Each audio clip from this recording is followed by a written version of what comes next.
The alien ship called Memory of Tides tumbled through space like a broken toy. Inside, 3,000 Velrani refugees held onto whatever they could find as alarms screamed and lights flickered.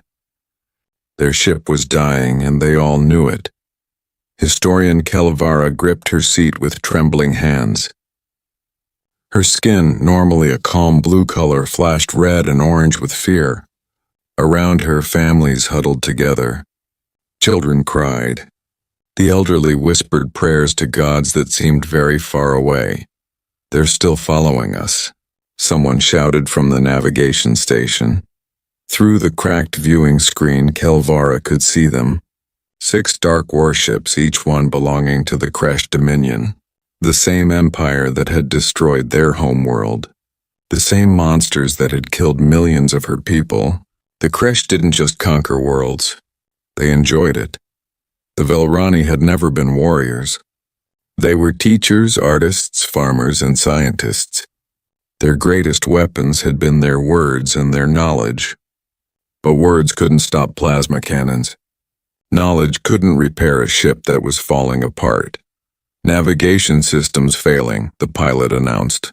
His voice shook. "I can't control where we jump." "Then jump anywhere," Kelvara ordered. "Jump now before they fire again." The pilot's hands moved over controls that sparked and smoked. "This could kill us. A blind jump could send us into a star or into solid matter, or we're dead if we stay here." "Jump." The pilot pressed the final command. Reality twisted. The universe screamed. And then everything went white. When the light faded, they were somewhere else. Somewhere the star charts didn't recognize. Somewhere that looked empty. "Where are we?" Kelvara asked. "I don't know," the pilot said. "The system isn't in our database. There's a star and planets. One looks like it might support life, but it's not marked. No one lives here, and can we land? I can crash. That's all I can promise." The ship shook violently. Fires had broken out on 3 decks. The engines were gone. Life support was failing. They had minutes, maybe less. "The 3rd planet," the pilot said. "It has oxygen, water, and wait, I'm detecting radio signals. There is life here. Primitive technology, but definitely intelligent." "Will they help us?" someone asked. No one had an answer. The ship fell toward the blue and green planet like a stone. It burned through the atmosphere, leaving a streak of fire across the morning sky. People on the ground saw it coming. Some thought it was a meteor. Others grabbed their phones and started recording. The Memory of Tides came down in the mountains of Montana, in the United States of America, on planet Earth. It hit hard. The impact created a crater 100 feet deep and sent shockwaves for miles. Trees were flattened. The ground shook like an earthquake. In the nearby town of Clearwater, population 2,400, people ran out of their homes. Car alarms went off. Dogs barked. Everyone looked toward the mountains where a column of smoke rose into the sky. Sheriff Sarah Chen was drinking coffee when the impact happened. The cup fell from her hand and shattered on the floor. She grabbed her radio. "All units, we have some kind of aircraft crash in the northern mountains. I need everyone available to respond. Call the National Guard, call the Air Force, call everyone." She ran to her patrol car, her deputy right behind her. As they drove toward the smoke, her deputy asked the question everyone was thinking. "Sheriff, what if that wasn't an aircraft?" Sarah didn't answer. She just drove faster. The first people to reach the crash site were local farmers. They came on 4-wheelers and pickup trucks, bringing fire extinguishers and first aid kits. What they found made them stop and stare. The ship was huge, maybe 300 feet long. It was made of a metal that seemed to shimmer and change colors. Parts of it were clearly broken, with strange fluids leaking out. And there were sounds coming from inside. Voices, but not human voices. Should we try to help? One farmer asked. What if they're dangerous? Another replied. Then a section of the hull opened. Steam poured out, and through the steam they came. The Velrani were tall and thin, maybe 7 feet on average. Their skin looked like it was made of mother of pearl, shifting through different colors.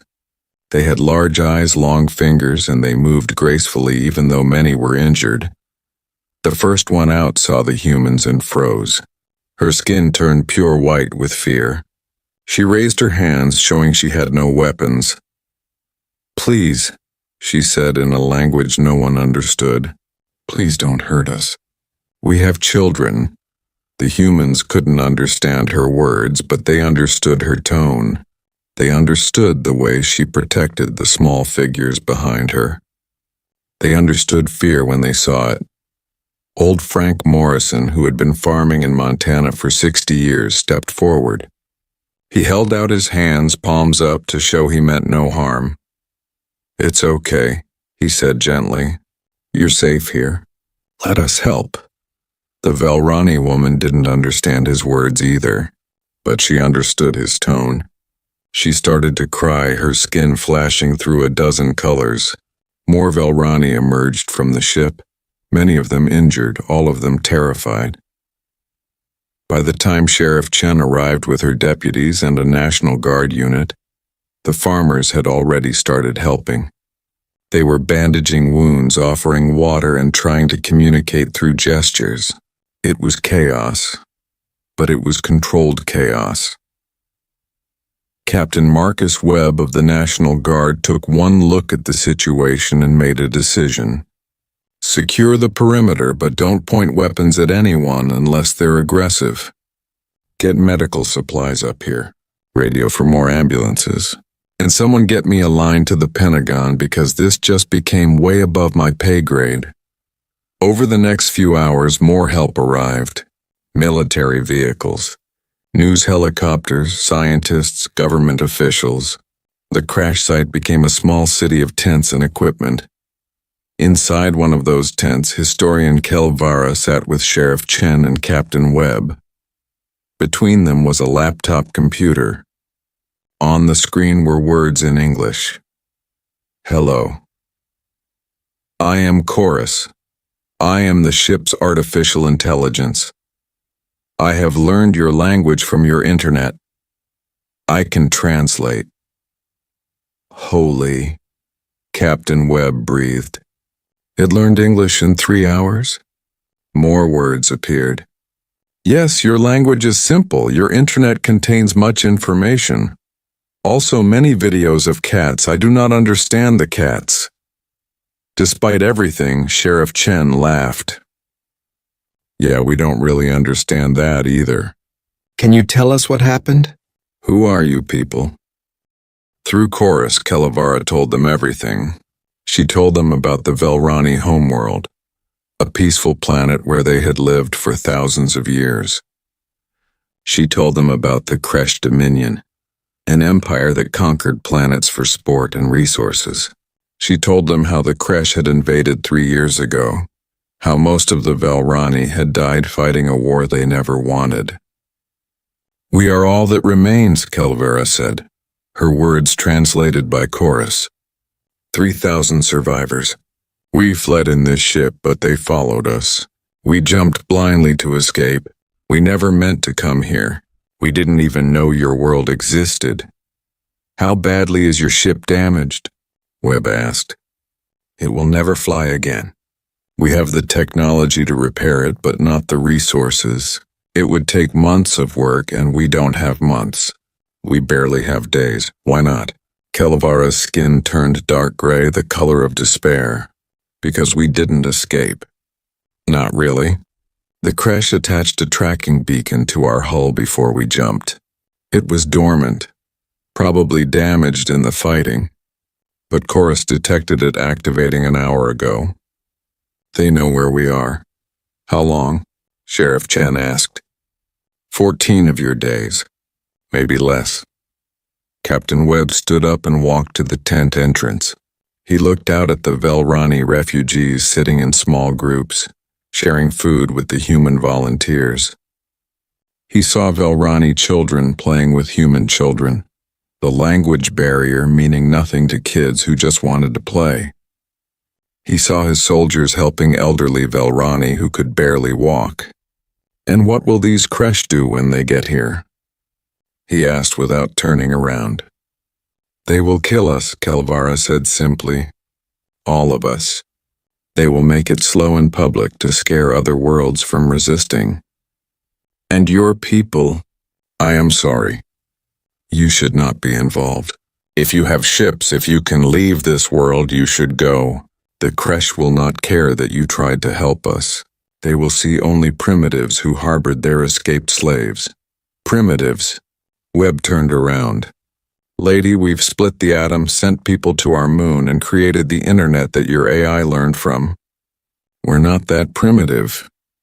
You have no faster-than-light travel, no energy weapons, no shields. By galactic standards, Kalvara stopped, seeing the look on his face. I meant no insult. But you must understand the Kresh have conquered 40 worlds.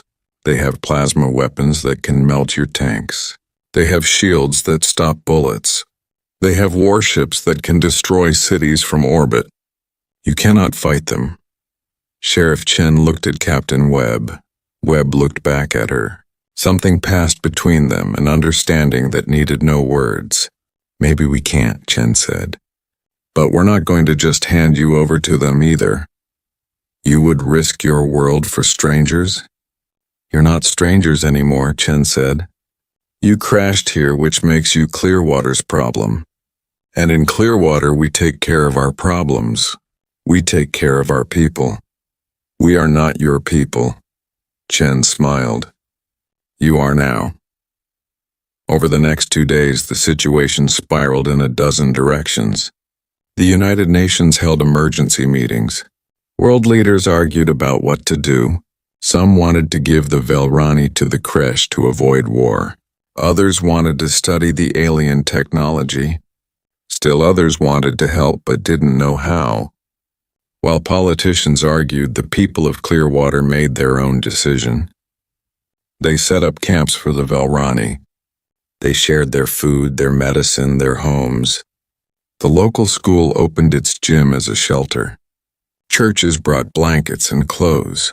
The hospital worked around the clock, treating Velrani injuries with help from Velrani doctors who had advanced medical knowledge. Communication got easier. Chorus created translation devices small enough to wear as earpieces. Soon humans and Velrani could talk to each other directly. Friendships formed.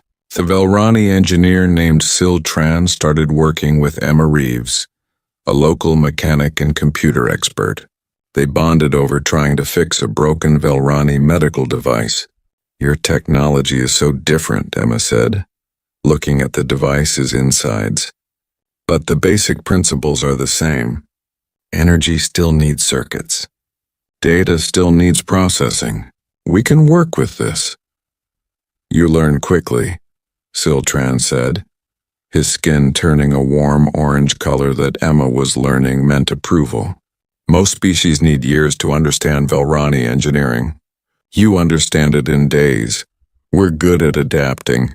It's kind of our thing. On the 4th day after the crash, Captain Webb called a meeting. He gathered Sheriff Chen, the town council, military advisors, and historian Kalvara.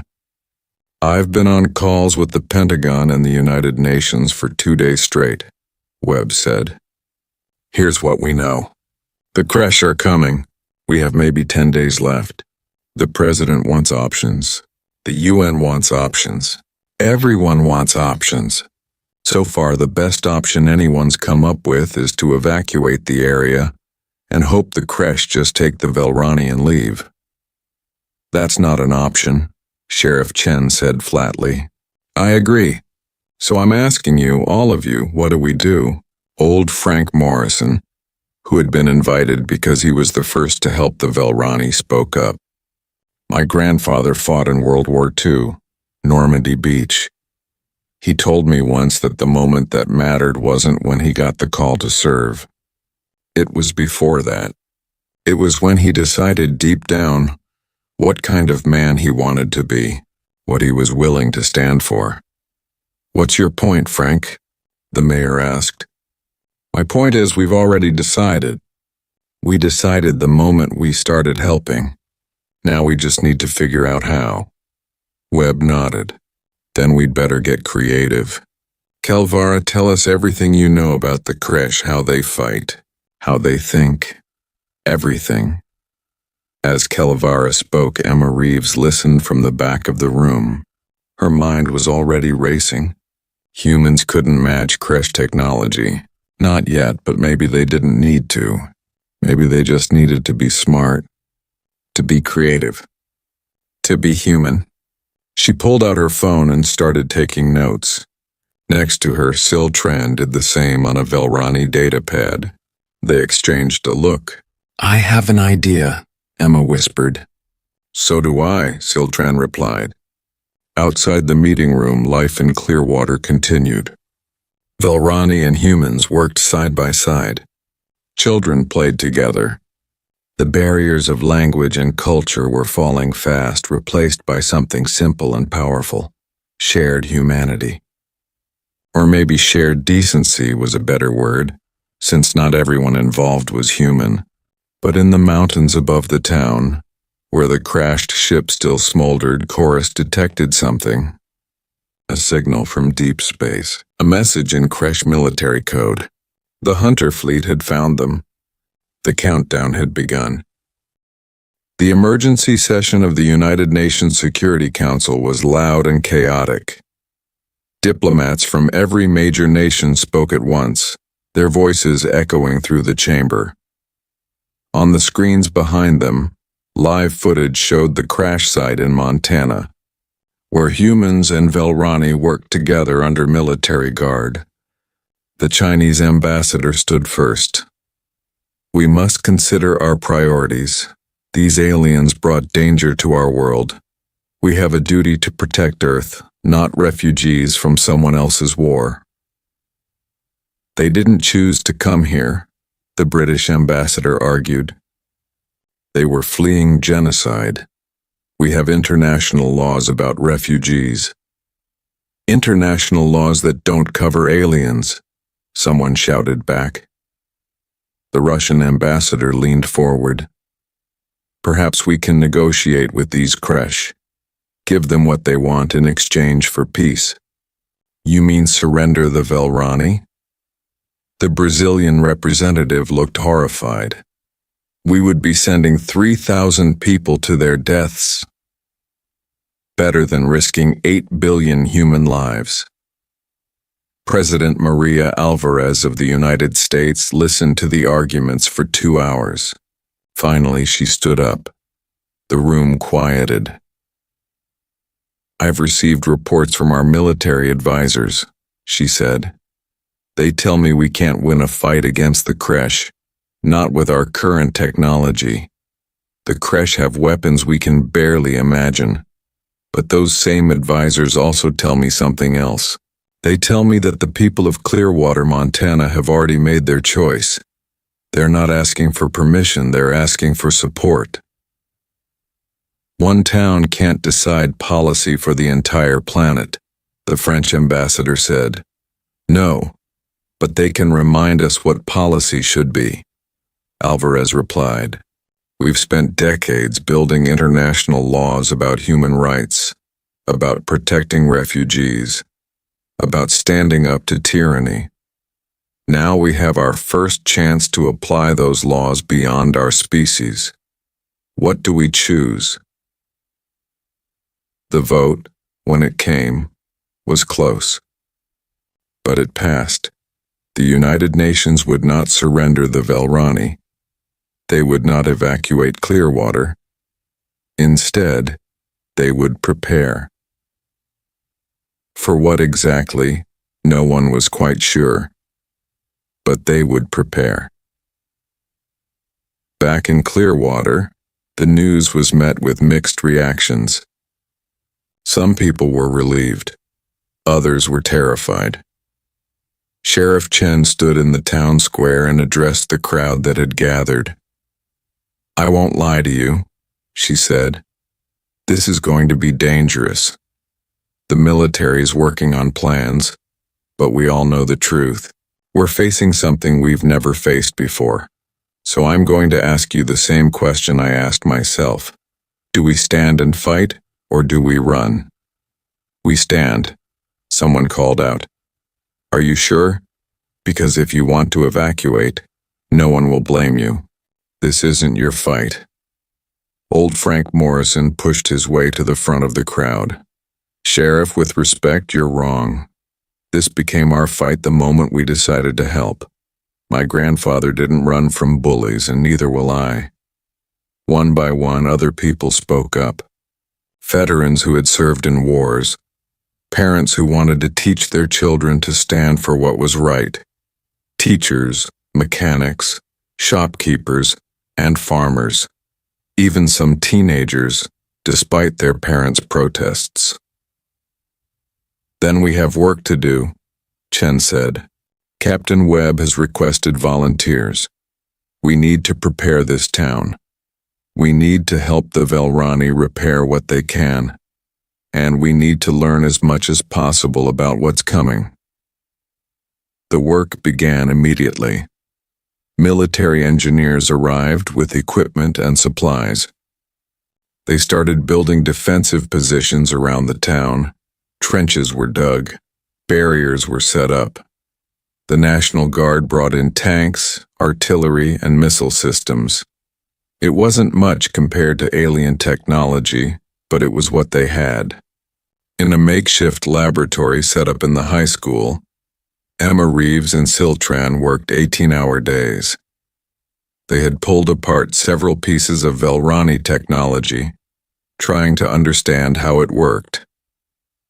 Around them, other engineers and scientists from around the world studied holographic displays and strange devices. "Okay, explain this to me again," Emma said, looking at a Velrani shield generator. "How does it stop energy but not matter?" "It creates a field that disperses coherent energy," Siltran explained. "Laser, plasma, radiation, all of these are scattered. But solid matter has too much mass, it passes through those slowly." "So bullets would work?" "Theoretically, yes, but Kresh armor is very strong. Your bullets might not penetrate." Emma grinned. "You've never seen a 50 caliber round, have you? Through Chorus, humanity learned everything the Velrani knew about the Kresh Dominion. It painted a terrifying picture. The Kresh were a warrior species standing over 8 feet tall with natural armor plating. They loved conquest and saw it as a form of art. They had conquered 40 star systems and enslaved dozens of species. Their technology was several generations ahead of Earth's. Plasma weapons that could melt through tank armor. Personal shields that stopped most attacks. Warships that could move faster than light and strike from orbit. Worst of all, they were experienced. The Kresh had fought hundreds of battles. They knew what they were doing.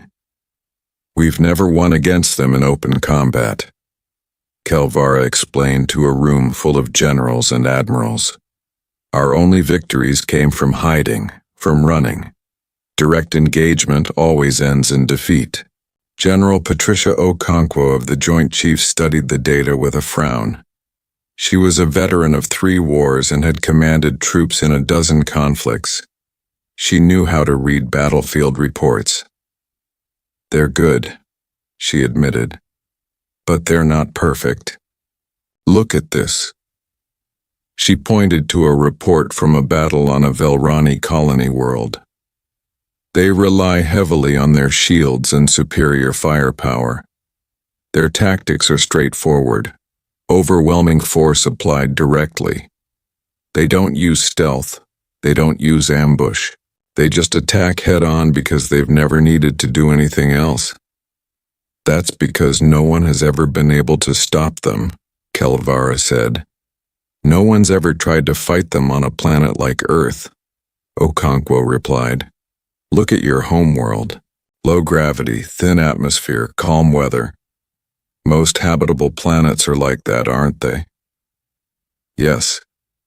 Planets with conditions like yours are very rare. We call them heavy worlds or storm worlds. They're difficult to colonize. Captain Webb leaned forward. General, what are you thinking? I'm thinking that these Kresh have never fought on a planet where the weather can kill you, where the gravity makes you tired, where the air is so thick and wet it feels like drowning.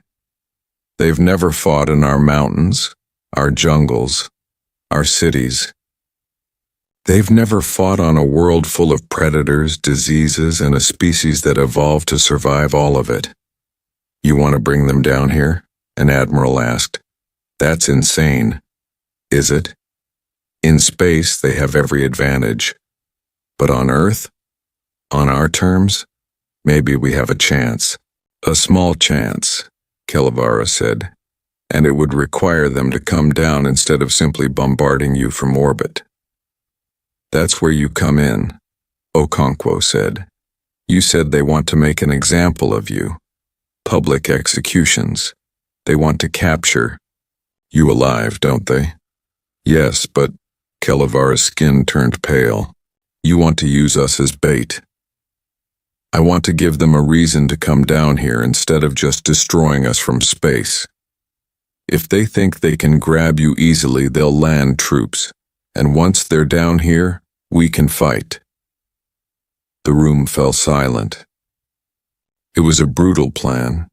It put the Velrani in direct danger, but it was also the only plan that had any chance of working. Will your people accept this? Okonkwo asked Kelvara. The Velrani historian looked at her hands. Her skin cycled through several colors: fear, sadness, determination. We fled our homeworld because we were not fighters. We left behind those who were willing to die. We chose survival over courage. But perhaps, she looked up, perhaps we have run far enough. If you are willing to stand for us, how can we do less? We'll keep you safe, Webb promised. That's the whole point of this. No one is safe in war, Captain, but perhaps we can be brave. The next few days were a blur of activity. Volunteers from around the world arrived in Montana, military units from allied nations, engineers and scientists, medical personnel, even civilians who wanted to help in any way they could. The population of Clearwater swelled from 2,000 to nearly 20,000. The Velrani contributed everything they could. They couldn't fight. Their culture had no tradition of warfare, but they could teach. Velrani doctors showed human medics how to treat injuries with advanced techniques. Velrani engineers explained how their technology worked. A Velrani named Tokmar, who had been a teacher back home, started classes on Kresh psychology and culture. The Kresh respect strength, Tokmar explained to a group of soldiers. They see compassion as weakness. They believe might makes right. This makes them confident but also predictable. They will always choose the most direct, most violent solution. So they're bullies, a Marine sergeant said. Yes, very powerful, very experienced bullies. Emma and Siltran made a breakthrough on the 5th day. They had been trying to understand how Velrani computers processed information. The technology was completely different from human computers, but Emma noticed something interesting. Your systems process data sequentially, right? One calculation at a time, but incredibly fast. Yes, Siltran confirmed. Ours work differently. We use parallel processing, many slower calculations happening at the same time. What if we combine them? Use your speed with our architecture? They spent 2 days testing the theory. When it worked, they called Captain Webb immediately. We can interface our systems, Emma explained excitedly. We can connect human computers to Velrani technology. That means we can control their devices, modify them, reprogram them. Why does that matter? Webb asked. Siltran's skin flashed bright yellow with excitement. Because the Kresh use similar technology to ours. If we can hack Velrani systems, we might be able to hack Kresh systems too. Webb smiled slowly. How long would it take to create a virus or something similar? We don't know, but we can try. While engineers worked on technology, others worked on more basic preparations. The town of Clearwater was transformed into a fortress. Every building was reinforced. Evacuation tunnels were dug underground. Supply caches were hidden throughout the area. The surrounding forests were mapped in detail. Local hunters proved especially valuable. They knew every trail, every ridge, every hiding spot in the mountains. They taught soldiers how to move quietly through the forest, how to read the terrain, how to use natural cover. The Kresh will have better sensors than us, one hunter explained. But sensors can be fooled. Deer do it all the time when they freeze. We can teach you to move like the forest animals. Velrani children adapted surprisingly quickly to Earth. They played with human children, learning games and sharing their own. Language barriers faded fast. Children always learned faster than adults. Teachers set up schools that mixed human and Velrani students. It was chaos, but it was hopeful chaos. One evening, Sheriff Chen found Kelvara sitting alone watching the sunset. Beautiful, isn't it? Chen said, sitting down beside her. Yes, our sun was yellow like yours, but smaller. The sunsets were pale. Kelvara's skin shifted to match the orange and purple of the sky. This is magnificent. What are you thinking about? I am thinking that we may all die in a few days. And I am thinking that even if we do, we have been given a gift. Your people barely know us, yet you are willing to die for us. I have lived for 70 of your years. I have studied thousands of civilizations through their histories. And I have never encountered anything like humanity. We're not that special, Chen said with a smile. You are, though. Most species, when faced with a threat like the Kresh, would negotiate or flee. Only a few would fight, but none would fight for strangers. None would risk everything for people they just met. You are either the bravest species in the galaxy or the craziest. Maybe both. Kelvara laughed, a sound like wind chimes. Yes, maybe both. On the 8th day, Chorus detected the Kresh fleet entering the solar system. 6 warships, just as expected. They were moving quickly toward Earth. Communications came almost immediately. A face appeared on every screen that Chorus could access. Televisions, computers, phones. It was a Kresh face, angular and armored, with eyes that looked almost reptilian. When it spoke, Chorus translated. Primitive species of the 3rd planet. I am Warlord Thexkor of the Kresh Dominion. You harbor criminals who belong to us. Surrender them within 6 of your hours and you will be spared. Refuse and your world will burn. You have no chance against us. Accept your place in the natural order. The transmission ended. President Alvarez consulted with her advisors for less than an hour. Then she recorded her response. Chorus broadcasted on every frequency the Kresh would be monitoring. Warlord Thexkor, I am President Maria Alvarez of the United States of Earth. She was stretching the truth there. Earth didn't have a unified government, but it sounded better. The people you call criminals are refugees seeking asylum. We do not surrender refugees. We do not bow to threats. If you want them, you'll have to come and take them. Good luck with that. Around the world, billions of people watched. Some cheered. Others prayed. Many just waited to see what would happen. In Clearwater, Captain Webb gathered his officers. This is it. They'll probably take a day or two to study us and plan their attack. Let's use that time. Final checks on everything. Make sure civilians are in shelters. Get everyone fed and rested while we can. Do you think we can win? A young lieutenant asked. Webb looked out at the town, where human and Velrani soldiers stood together on the walls they'd built. I think we're about to teach the galaxy why you don't threaten someone's home. Win or lose, they'll remember Earth. In orbit, Warlord Thexkor studied the primitive planet below. His officers assured him the natives had no chance. No shields. No energy weapons. No space fleet. It would be a simple operation. But something bothered him. Their response had been too confident. Too defiant. Primitives should be terrified. They should be begging. Scan the area where the Velrani crashed, he ordered. Tell me what you see. Military buildup, Warlord, significant, thousands of troops. Heavy weapons for their technology level.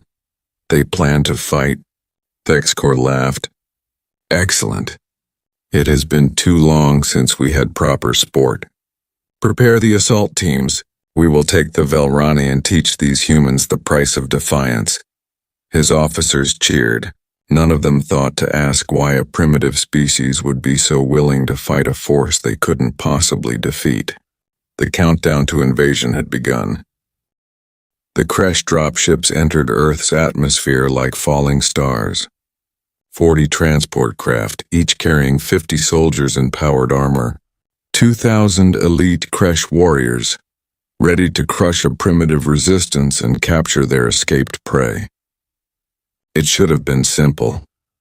Warlord Thexkor watched from his flagship as his forces descended. His officers provided constant updates. Everything was going according to plan. The humans had gathered around the crash site exactly as expected. They had brought their primitive weapons, chemical propellant firearms, explosive missiles, metal vehicles. Toys compared to Kresh technology. Warlord, we're detecting aircraft approaching, an officer reported. How many? 40. No, 60. They keep coming, Warlord. At least 200 enemy aircraft converging on our dropships. Thexkor frowned. What kind of aircraft? Atmospheric fighters. No energy weapons detected. Carrying primitive explosive missiles. Have our escorts engage them. The Kresh fighter craft broke formation and moved to intercept. They were faster, more maneuverable, and their plasma cannons could vaporize the human planes with a single hit. In space, it would have been a massacre. But they weren't in space. They were in Earth's atmosphere at 14,000 feet over the Rocky Mountains. The human pilots knew these skies. They knew how to use the mountains, how to fly so low their wings almost touched the trees. They came in from the sun, from behind ridges, from unexpected angles. They fired their missiles from miles away and then dove for cover. The Kresh fighters were better machines, but there were only 20 of them and there were 200 human aircraft. F-22s, F-35s, F-16s, even some older jets pulled out of storage. The humans fought like wolves attacking a bear, hit and run, never staying still long enough to be caught. Status, Thexkor demanded. We're losing escorts, Warlord. 7 destroyed, 5 damaged. The dropships are taking hits too.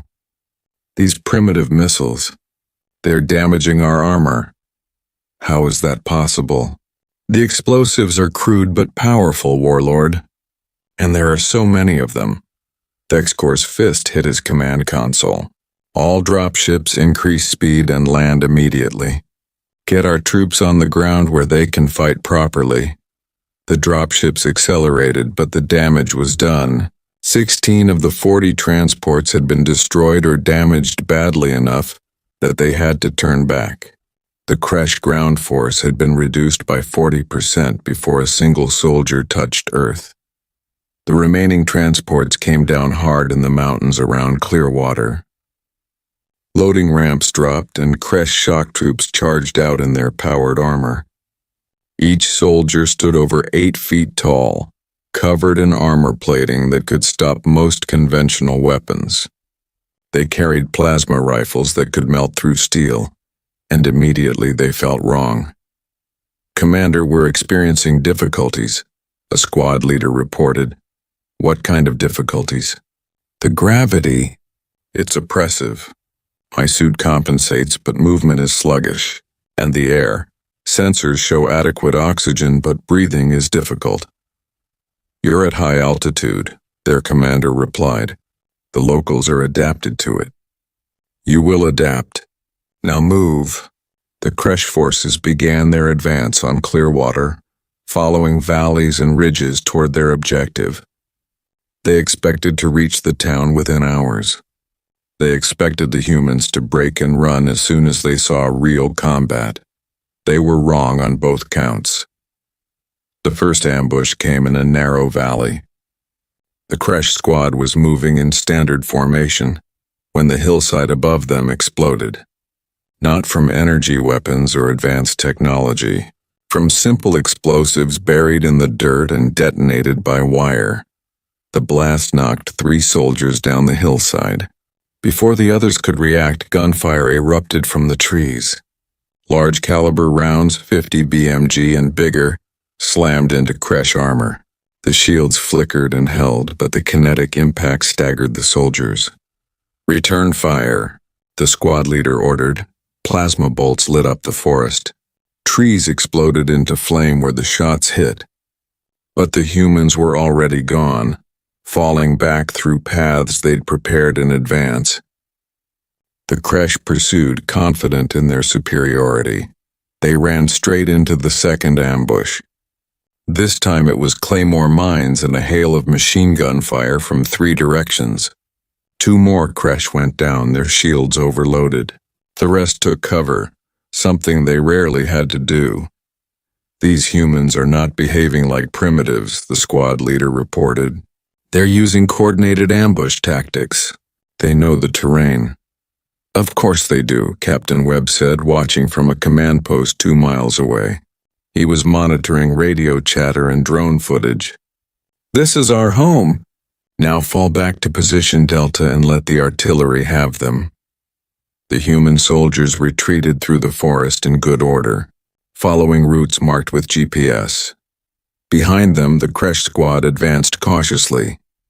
They'd learned to be careful. These humans had teeth. Then the artillery started. The crash had shields designed to stop energy weapons. They worked less well against high explosive shells falling from the sky. The bombardment was constant. 155mm howitzers firing from positions miles away. The crash scrambled for cover, their formation breaking apart. This was just one squad. Across the entire battle zone, the same scene repeated dozens of times. The crash expected a conventional battle. They got guerrilla warfare from soldiers who had learned hard lessons in Afghanistan, Iraq, and a dozen other conflicts. In his flagship, Thek's Corps watched casualty reports climb. 10%, 12%, 15%. This was impossible. They were fighting primitives. Send reinforcements. Commit another 1,000 troops. Warlord, we only brought 3,000 total. If we commit more, do it. And tell them to secure the Velrani position at all costs. The second wave of dropships launched. This time the human air force was ready. They'd been holding back reserves for exactly this moment. The aerial battle resumed, fiercer than before. On the ground, the crash finally reached the outskirts of Clearwater. They'd taken hours to cover a distance that should have taken minutes. They'd lost hundreds of soldiers to ambushes, artillery, and the terrain itself. One entire unit had gotten lost in the forest and been cut off and destroyed. But now they could see their objective. The crashed Velrani ship in its crater, surrounded by defensive positions.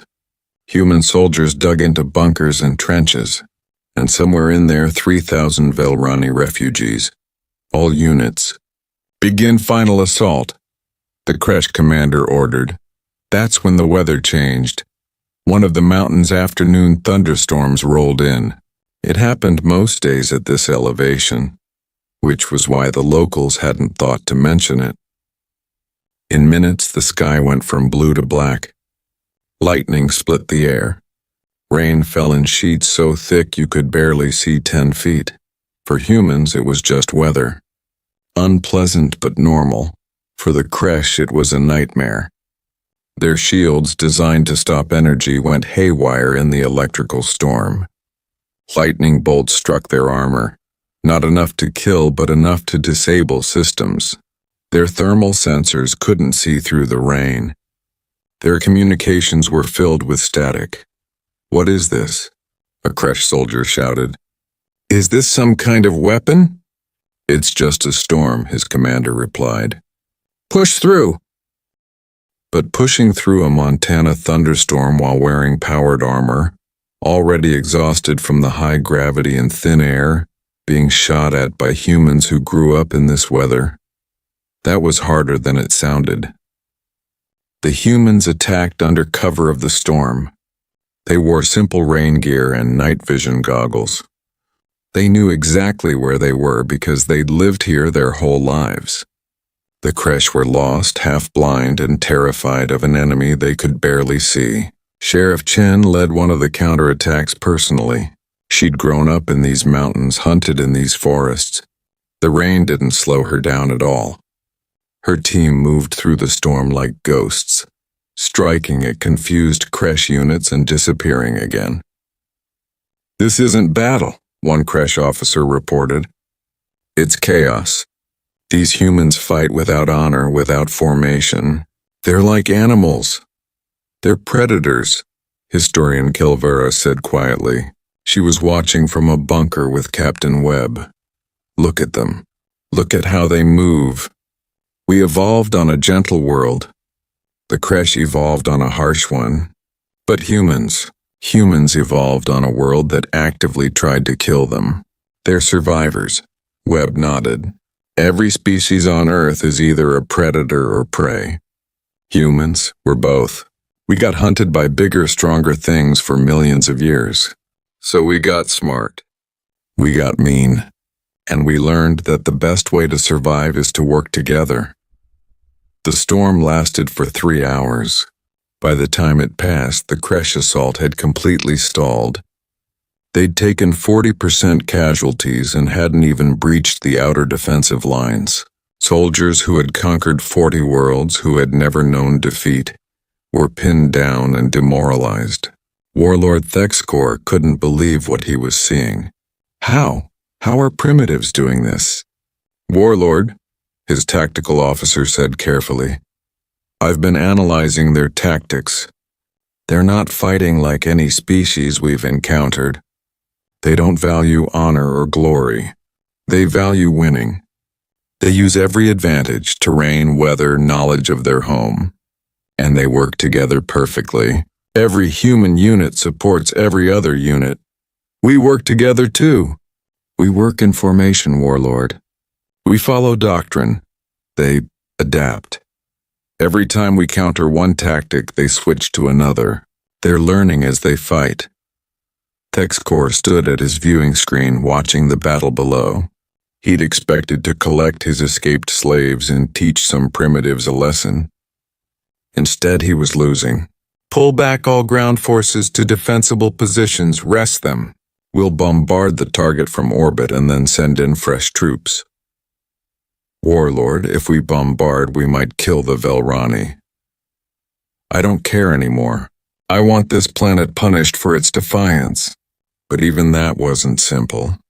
As the Kresh fleet moved into bombardment position, alarms went off. "Multiple launches detected from the planet's surface."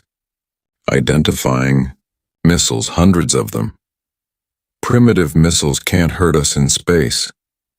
"Warlord, they're not using explosive warheads. They're kinetic penetrators, solid metal projectiles. The Kresh shields were designed to disperse energy. Solid matter was a different problem. The missiles weren't sophisticated, basically modified ICBMs carrying tungsten rods. But there were so many of them and they were moving so fast. 3 missiles hit Thexcor's flagship.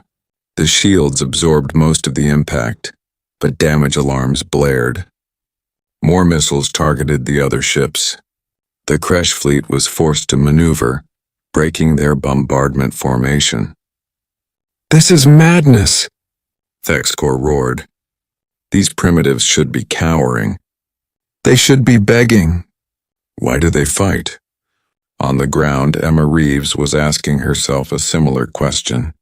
She was exhausted, scared and covered in mud from diving into a trench when a plasma bolt flew overhead.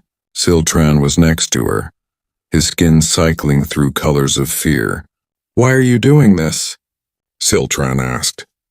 You barely know us. We're not even the same species. Why risk your lives? Emma thought about it. She thought about the Velrani children she'd seen playing with human kids. She thought about old Frank Morrison, who'd treated a scared alien refugee with the same kindness he'd show any lost stranger. She thought about her country's history, imperfect, full of mistakes, but built on the idea that everyone deserved a chance. Because someone has to, she finally said. Because if we don't stand up to bullies, who will? Because, hell, I don't know, because it's the right thing to do. That's not a logical reason. Since when are humans logical? Emma grinned. We're the species that went to the moon just to prove we could. That invented the internet so we could share pictures of cats. That will fight to the death to protect complete strangers. We're crazy. But we're your kind of crazy now. Above them, the battle continued. The Kresh were stronger, better armed, more experienced. But they were fighting on Earth on humanity's terms. And humans had one more advantage the Kresh had never encountered before. Humans were stubborn. Ridiculously, stupidly, gloriously stubborn. They didn't know when to quit. They didn't know when they were beaten. They just kept fighting, kept adapting, kept learning, and slowly, incredibly, impossibly, they were winning. Night fell on the battlefield. The Kresh controlled less ground than when they'd started. Their forces were scattered and demoralized. The humans were tired too, but they were on their home ground with short supply lines and unlimited reinforcements. More soldiers arrived every hour from around the world. In his command post, Captain Webb allowed himself a small smile. They brought a space army to a ground war. Bad move. Can we actually win this? A lieutenant asked. I don't know, Webb admitted. But we're sure as hell not losing. And sometimes that's enough. Day 2 of the battle dawned cold and clear. The morning sun revealed a landscape transformed by war. Burned trees, cratered earth, and the wreckage of Kresh equipment scattered across the mountains. But also, surprisingly, Kresh soldiers still fighting. Warlord Thexcor had spent the night in emergency meetings with his officers. The casualty reports were devastating. Nearly 800 dead, 300 wounded. For an empire that rarely lost more than 50 soldiers in an entire planetary conquest, it was catastrophic. We cannot continue this way, one officer said. We should withdraw, regroup, return with more forces. Withdraw? Thexcor's voice was dangerous. Admit defeat to primitives? The Empire would never forgive such shame. We would all be executed. Then what do we do, Warlord? Thexcor studied the tactical maps. The humans had turned Clearwater into a fortress. Every approach was covered by fire. The terrain favored defense. A direct assault would cost hundreds more soldiers. We use everything, he decided. Deploy the combat drones. The war mechs. Every weapon we have. overwhelm them with sheer numbers and firepower. Even primitives must break eventually. The combat drones launched at dawn. Hundreds of small flying machines, each armed with plasma weapons and explosive charges. They swarmed toward Clearwater like angry insects. The humans were ready. They'd been tracking the Kresh deployment all night with satellites and drones. When the swarm came, they met it with anti-aircraft fire. Thousands of rounds filled the sky. The drones were fast and maneuverable, but there were only so many of them. Half were destroyed before reaching the defensive lines. The survivors dove toward human positions, firing and bombing. Soldiers scattered for cover. Several bunkers took direct hits. But the humans had prepared for this too. They'd set up decoy positions, empty trenches and fake equipment, and many drones wasted their ammunition attacking nothing. "They're learning too fast," a Kresh tactical officer muttered. "Every trick we use, they counter within hours." Then the war mechs arrived. These were the Kresh's heavy assault units. 12-foot-tall armored machines with enough firepower to destroy a building. 6 of them strode toward Clearwater, their shields glowing, plasma cannons charging. They were impressive.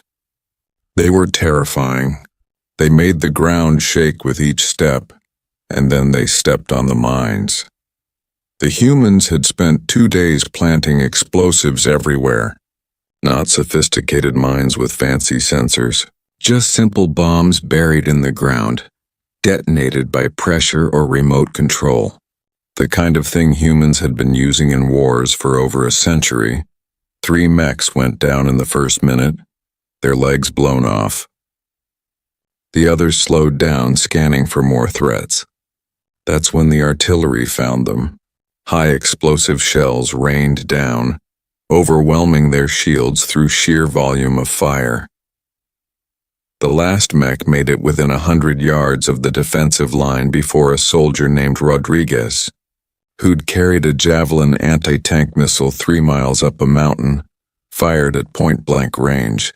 The missile hit the mech's cockpit. The shield flickered and died. The explosion tore the machine apart. Rodriguez shouldered his now empty launcher. "Biggest deer I ever shot." His squad laughed nervously. They were exhausted, scared, and running low on ammunition. But they were still fighting. In a bunker underneath the town, Emma and Siltran hadn't slept in 36 hours. They were close to a breakthrough on their computer virus, but close wasn't good enough. "The Kresh systems have too many safeguards," Emma said, rubbing her eyes. "Every time we crack one layer, there's another underneath." "We need more processing power," Siltran replied. "But the ship's main computer is damaged beyond repair." "What if we don't use the ship's computer?" Emma had an idea forming. "What if we use Earth's computers?" "All of them?" "I don't understand." "Our internet connects millions of computers worldwide. What if we created a distributed processing network? Use thousands of computers working together to crack the Kresh encryption?" Siltran's skin flashed bright yellow. "That could work, but we'd need to coordinate all those systems. The programming alone would take weeks. Unless," Emma pulled up her phone, "unless we ask for help."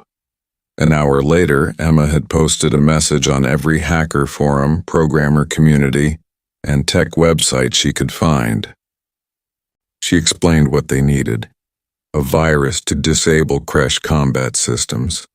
She provided the basic code structure and the encryption they needed to crack.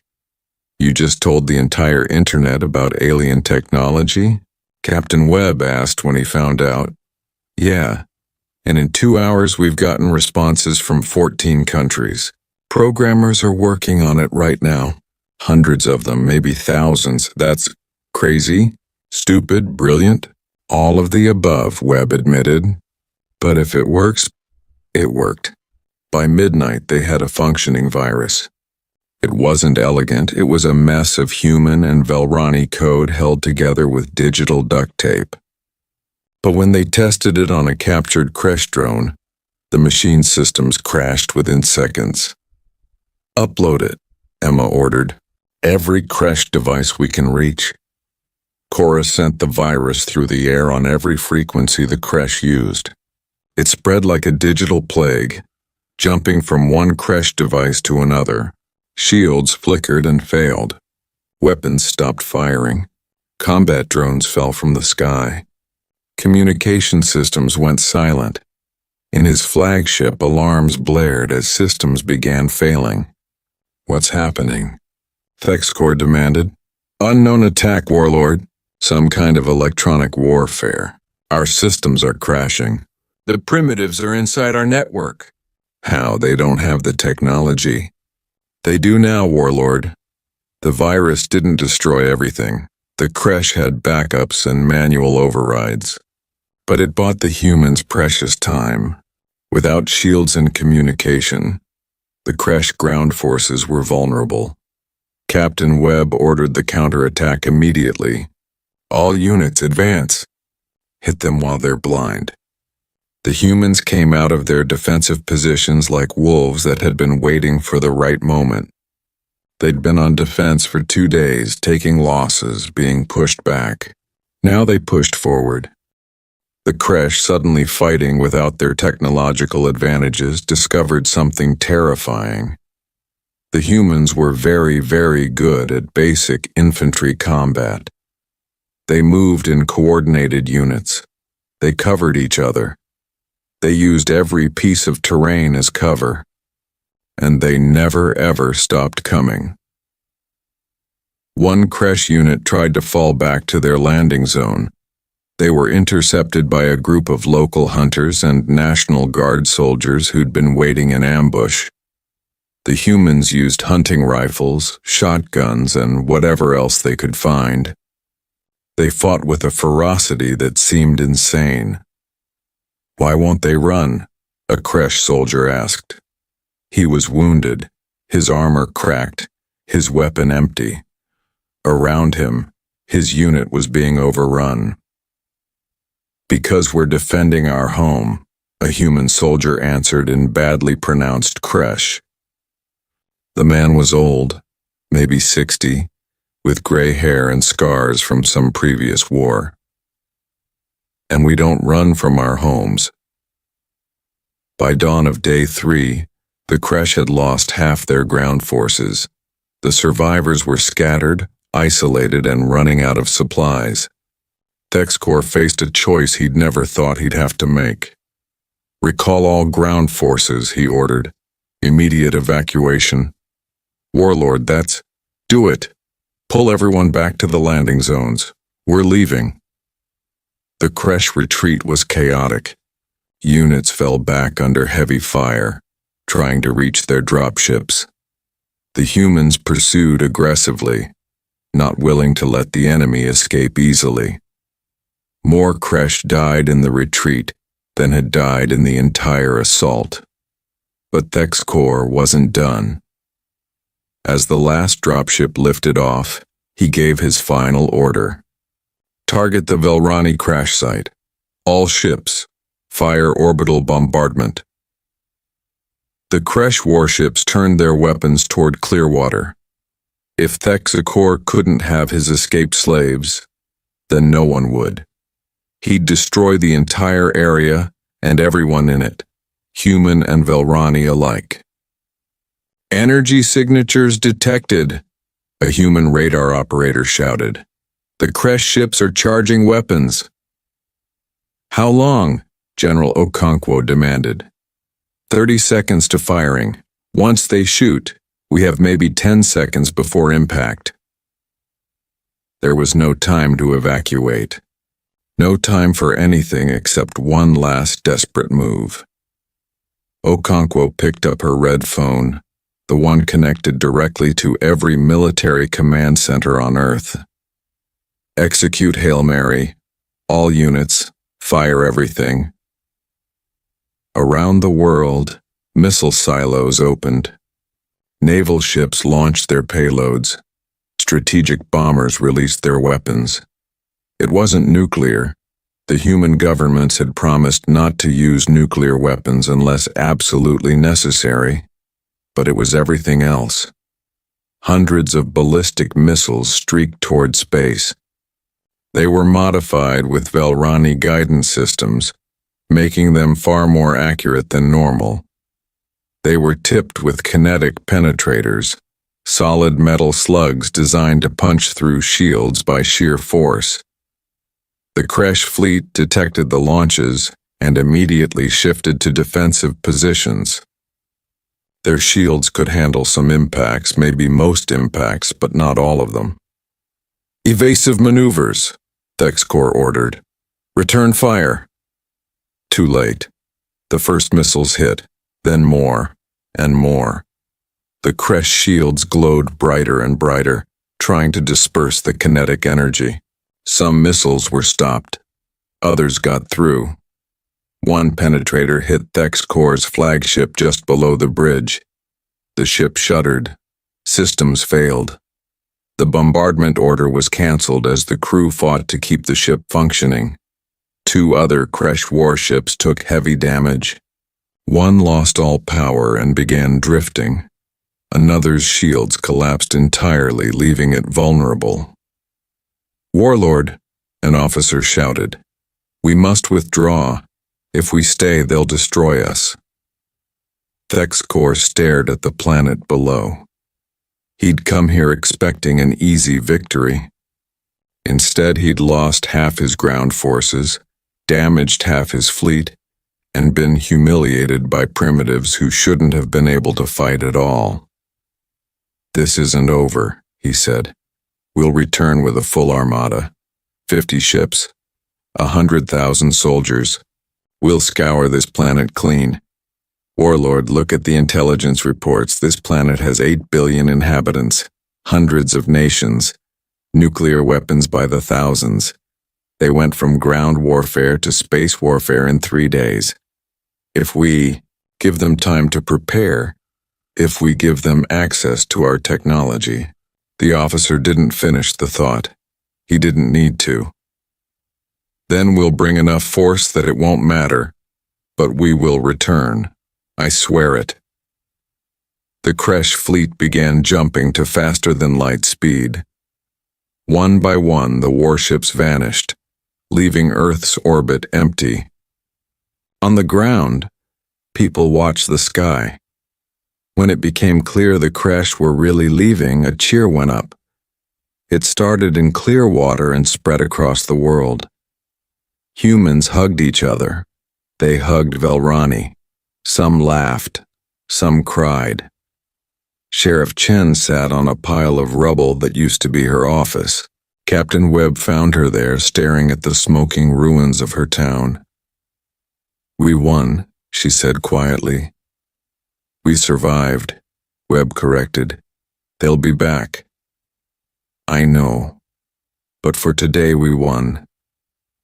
The cost of victory was written across the landscape. 3,800 humans dead, 6,000 wounded. Clearwater was mostly rubble. The surrounding mountains were scarred with craters and burned forests. Medical tents overflowed with casualties, both human and the Velrani, who'd been caught in the fighting, despite everyone's efforts to protect them. But all 3,000 Velrani refugees had survived. Not one had been captured or killed. That was what mattered. Historian Kelvara walked through the ruins with tears streaming down her face, her skin cycling through every color in her species' emotional spectrum. "What's wrong?" Emma asked, finding her. "We won, you're safe." "I know," Kelvara said. "That's why I'm crying. Your people died for us. Thousands of them. People who had never met a Velrani before 5 days ago. They died protecting strangers." She looked at Emma. "How do we ever repay that?" Emma was quiet for a moment. Then she smiled. "You could start by helping us get ready for when those jerks come back. We're going to need bigger guns." Kelvara laughed through her tears. Yes, yes, we can do that. We'll give you everything. Our technology, our knowledge, everything we have. And maybe. She looked around at the ruins. Maybe together we can build something neither of our species could build alone. Like what? A future, Kelvara said. One where people don't have to run from bullies anymore. Where refugees find not just shelter but allies willing to stand and fight beside them. That night, despite exhaustion, despite losses, despite everything, there was a gathering. Humans and Velrani together, sharing food and stories. Someone brought out a guitar. Someone else sang. The Velrani joined in with their wind chime voices. It wasn't a victory celebration. It was too soon for that, with so many dead and wounded. But it was something. A moment of peace. A reminder of why they'd fought. Tomorrow would bring challenges. The wounded to heal, the dead to bury, the town to rebuild. And somewhere out there, the Kresh were planning their return. But tonight, under the Montana stars, humans and aliens sat together as friends, as allies, as people who'd stood together against the darkness and refused to break. And that, more than any weapon, more than any technology, gave them hope for what came next. 1 week after the battle, the world began to change in ways no one could have imagined. The memorial service was held in what used to be Clearwater's Central Park. Now it was a field of temporary markers, wooden crosses, stars of David, crescents, and Velrani memory stones that glowed softly in the evening light. Nearly 4,000 names, soldiers and civilians, young and old, people from 30 different countries who'd come to defend strangers. Sheriff Sarah Chen's name was among them. She died on the second day, using her body to shield 3 Velrani children from falling debris.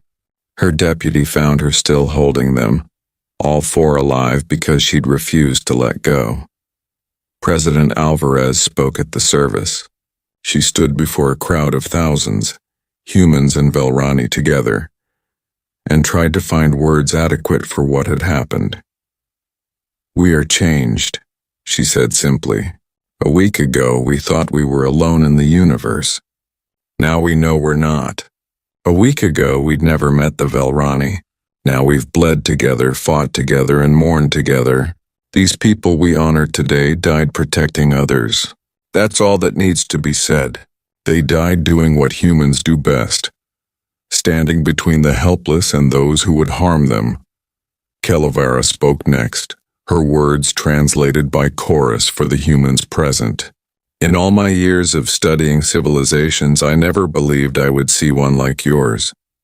You are young, impulsive, sometimes foolish, but you have something that older, wiser species have lost. You have the courage to care about strangers. You have the strength to fight for those who cannot fight for themselves. The Velrani will never forget this. We will never forget you." After the service, the real work began. The United Nations established the Department of Extraterrestrial Affairs. Their first order of business was helping the Velrani integrate into Earth society. It wasn't easy. Different biology, different culture, different needs. But humans had centuries of experience with immigration and refugees. They adapted. Velrani families were housed in temporary shelters at first, then gradually moved into permanent homes. Some stayed in Montana, feeling a connection to the place where they'd crashed. Others spread out across the world. They brought skills Earth desperately needed: advanced medicine, engineering, science. In return, they learned about humanity, about Earth's diverse cultures and histories. Children adapted fastest, as always. Within weeks, Velrani kids were attending Earth schools, playing Earth games, and teaching human kids about the stars. Language barriers faded quickly. Chorus helped, but more important was the simple desire to communicate, to be friends. The technology exchange happened faster than anyone expected. The Velrani didn't just share information, they actively taught. Velrani engineers worked with human scientists explaining principles that would have taken Earth decades to discover alone. Emma Reeves and Siltran became the face of this cooperation. They appeared on news programs, explaining their work in simple terms.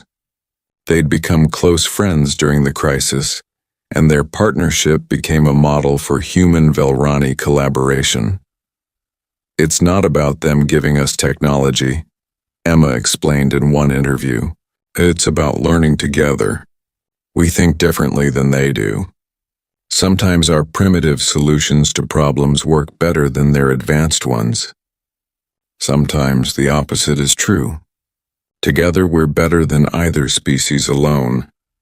The first major project was medical. Velrani doctors had techniques for treating injuries and diseases that seemed miraculous to human medicine. But human biology was different enough that the treatments needed modification. Human doctors and Velrani healers worked together, combining knowledge from both species. Dr. Rachel Foster, a surgeon from Seattle, stood in an operating room with a Velrani healer named Morthan. They were performing surgery on a human soldier wounded in the battle, a procedure that would have been impossible a month ago. "Your species heals so slowly," Morthan observed, his skin showing concern. "But your bodies are remarkably resilient. You can survive injuries that would kill most species." "Evolution on a death world," Rachel replied, carefully following Morthan's instructions. "We had to be tough to survive. Can you pass me the regeneration catalyst? It is fascinating how you adapt. Your medicine is so different from ours, yet the goal is the same: healing, helping." The surgery was successful. The soldier, who would have lost his leg with human medicine alone, kept it. News of the success spread quickly. Other hospitals wanted Velrani medical assistance. More Velrani healers volunteered to teach. But the most important work was happening in orbit. 6 months after the battle, construction began on humanity's first faster-than-light ship. It was built in space, assembled by astronauts and Velrani engineers working together. They called it Remember Clearwater. The ship combined human and Velrani technology in ways neither species had attempted before. Velrani FTL drives and shields, yes, but also human weapons systems, human computer networks, human design philosophy. Where Velrani ships were beautiful and elegant, human ships were practical and tough. Remember Clearwater was both. Captain Marcus Webb, promoted to lead the new Space Defense Corps, oversaw construction from a temporary station in orbit. He floated in zero gravity, watching welding sparks dance in the darkness as another hull section was attached. "It's beautiful," Siltran said, floating beside him. "It's a warship," Webb replied. "Nothing beautiful about that. It represents hope, cooperation, two species working together to defend themselves. That is beautiful." Webb had to admit he had a point. Around them, human and Velrani workers moved together seamlessly. They'd learned to communicate despite language differences. They'd learned to trust each other. Some had become friends. "How long until she's ready?" Webb asked. "Another 6 months for the main construction, then testing." "But Webb, you know they're coming back, don't you?" "The creche, ThexCorp promised. I know. That's why we're building 20 more ships like this one, and why we're not just sitting around waiting." Earth's military had transformed. Every nation contributed to the common defense now. The United Nations Security Council had actual authority for the first time in its history. Armies trained together. Technology was shared freely. Old rivalries seemed petty when facing an external threat. But they needed more than weapons. They needed intelligence. They needed to know what was coming. That's where Tokmar came in. The Vilrani teacher had encyclopedic knowledge of Kresh society, tactics, and psychology. He worked with human military analysts, building a complete picture of the enemy. The Kresh Dominion controls 40 star systems, Tokmar explained to a room full of generals. But their empire is not as strong as it appears. They rule through fear and overwhelming force. Most subject species hate them but are too afraid to rebel. What about allies? General Okonkwo asked. Do they have any? No. The Kresh take what they want and trust no one. This is their weakness. They cannot imagine why you would help us. They cannot understand cooperation between species. Good, we'll use that. But understanding the enemy wasn't enough. Earth needed allies too. The Vilrani sent out messages to other refugee groups hiding throughout the galaxy. Some were too afraid to respond. Others were interested but cautious. A few decided to take the chance. 14 months after the battle, the first refugee ship arrived. It wasn't Vilrani. It was Mikran, a species that looked like upright otters with golden fur and enormous eyes. Their ship was damaged, their people desperate. The approaching vessel broadcast a simple message. Earth helps refugees. True? President Alvarez herself responded. Yes, come to Earth, we protect you. The Mikran ship landed in Australia. 2,000 more refugees. More mouths to feed, more people to house. But also more knowledge, more perspective, more allies. The Mikran were traders and diplomats. They knew the galaxy's politics and economics. They brought information about other species, other worlds. More ships came. Slowly at first, then faster. The Helkani, a crystalline species fleeing religious persecution. The Earthen, who looked like bears but were gentle herbivores. The Keswick, insect-like beings with incredible technical skills. Each group brought their own gifts, their own knowledge. Earth became a haven. A legend spread among refugee communities. There was a world called Earth where a primitive species had fought the Kresh and won. Where refugees were welcomed and protected. Where you could be safe. Not everyone was happy about this. Some humans worried about resources, about change, about the aliens changing human culture. There were protests. There were problems. Integration wasn't always smooth, but most people remembered Clearwater. They remembered humans and Vilrani fighting together. They remembered that the alternative to helping refugees was abandoning them to people like the Kresh. And most humans, when faced with that choice, chose to help. Kelevara watched all of this with amazement. She'd lived 70 years and studied countless civilizations. She'd never seen anything like humanity. You are chaos, she told Emma one day. They were having coffee, something the Vilrani had quickly developed a taste for. Your species barely agrees on anything. You fight among yourselves constantly. You have hundreds of languages, thousands of cultures. By any logical standard, you should be weak. But, Emma prompted, but when threatened, you unite instantly. When faced with injustice, you fight. When someone needs help, you help them, even if it costs you. Your chaos is your strength. You're unpredictable, adaptable, creative. The galaxy has never seen anything like humanity. Is that good or bad? Both. You terrify me and inspire me in equal measure. Emma laughed. Yeah, we get that a lot. The intelligence reports came 15 months after the battle. The Kresh were mobilizing. Not 6 ships this time, a fleet. At least 30 warships, maybe more, carrying not 2,000 soldiers, but 20,000. They were coming to finish what Thexcor had started. The news spread quickly. Some people panicked. Others prepared. Earth's defenses had improved dramatically, but everyone knew this would be different. The Kresh would be ready this time. They wouldn't underestimate humanity again. Webb stood on the bridge of Remember Clearwater, now fully operational. Around him his crew worked at their stations, humans and Velrani and Mikron and others all working together. "How long?" he asked. 3 weeks, maybe 4, his tactical officer replied. She was Velrani, one of the few who had learned military skills in the past year. "Captain, we're not ready. We have 20 ships. They'll have 3 times that many. Then we'd better be smart about it." General Okonkwo had a plan. It was risky. It was probably crazy, but crazy seemed to work for humanity. "We don't fight them in space," she explained to Earth's military leaders.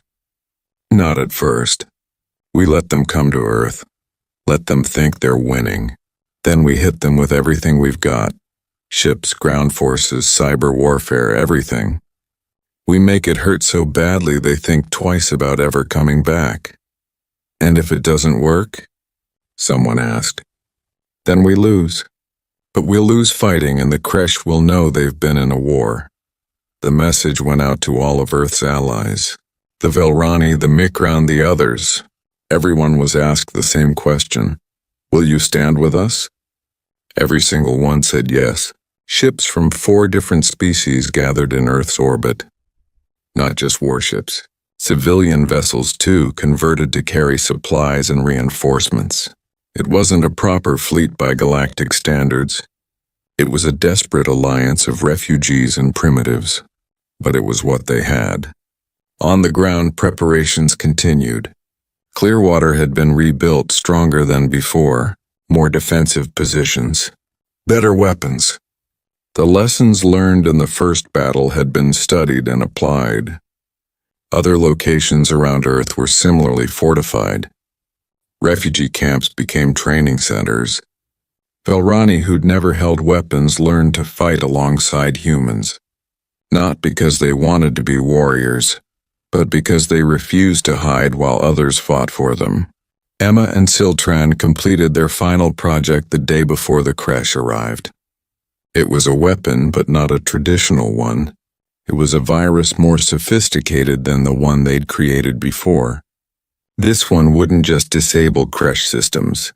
It would turn them against each other. "Will it work?"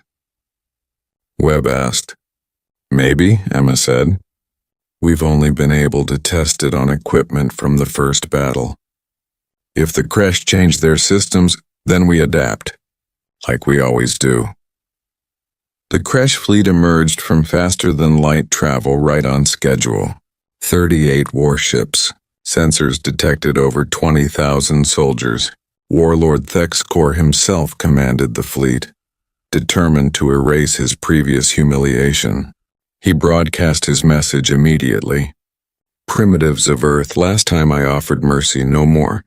Surrender all refugees, all alien technology, and submit to Kresh authority, or die."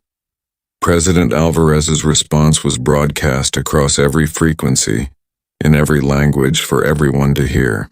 "Warlord Thexcor, this is President Maria Alvarez speaking for Earth and our allies. We've built you a welcome. When you look down at our planet, you see cities, farms, and forests. We see home. Every inch of it worth fighting for. Every person worth defending. You want to take that from us. You want to take our friends, our allies, our freedom. Here's our answer." She paused, then continued. "We are Earth. We offer sanctuary to those who flee tyranny. We stand between the innocent and those who would harm them. We are humans, Velrani, Mikron, Helkani, and free people everywhere. And we do not surrender. Come and try to take what's ours. We'll be waiting." The transmission ended. For a moment there was silence. Then across Earth, in orbit, in refugee camps and military bases, a cheer went up. It was defiant. It was probably foolish, but it was human. Thexcor stared at his screens in disbelief. He'd brought 10 times the force.